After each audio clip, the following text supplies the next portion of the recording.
Welcome back to another exercise tutorial. Last time we looked at deadlifting for maximum power for strength. This time we're looking at squats, but more importantly, we're looking at squatting for muscle growth. There's a couple of nuances to the squatting technique for building muscle versus trying to produce as much power and strength as possible. And I don't see many people teaching this at the moment on the internet, which is why I titled the video, Everything You Know About Squatting is Wrong. Because most people know how to squat, but not a lot of people know how to do it optimally to grow as much muscle as possible. And for those of you who don't know who I am, it's not really much to know about me. My name's Christy.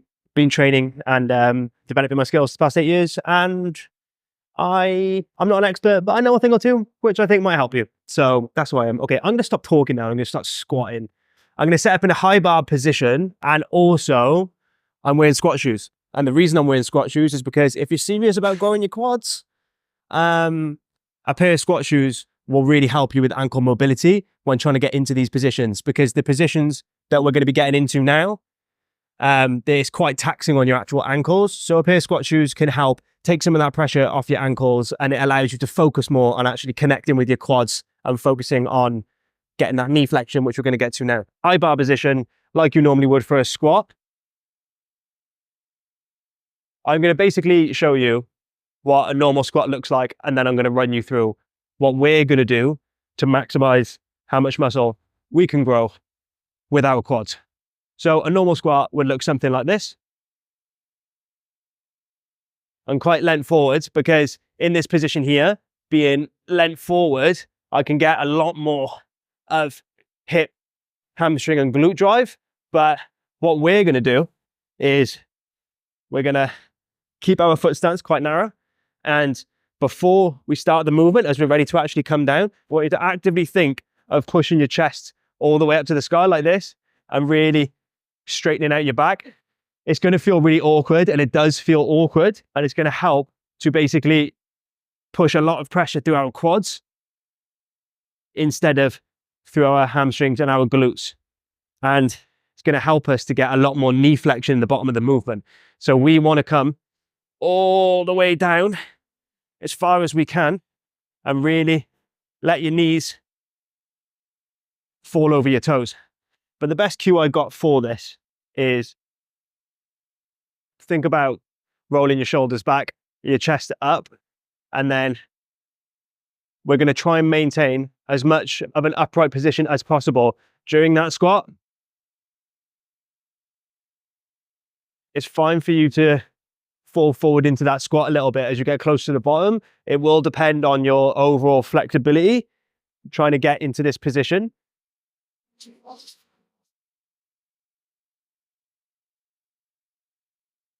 But what I'm doing is, as I'm coming down, I'm essentially letting my knees flare out, and I'm letting my knees fall over my toes. A lot of people will tell you that knees over toes is bad in squatting, but there's absolutely nothing wrong with it. And if you struggle, let's put this back without killing myself.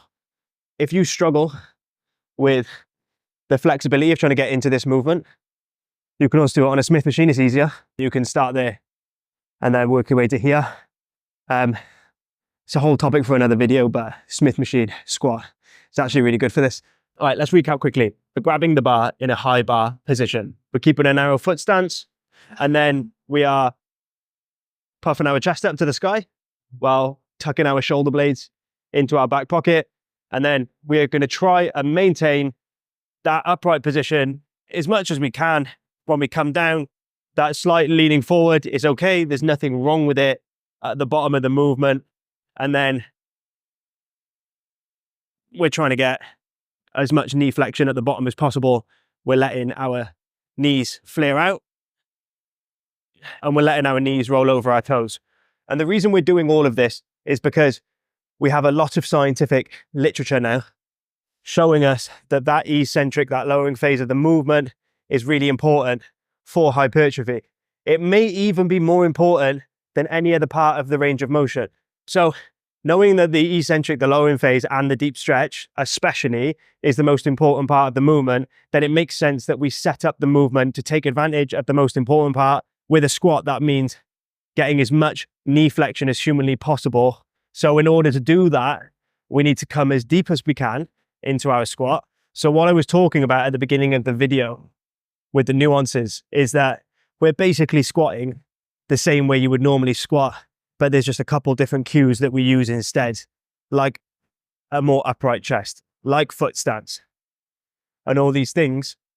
It's just little minor tweaks that can have a big difference in how much growth stimulus you get out of a squat for your quads.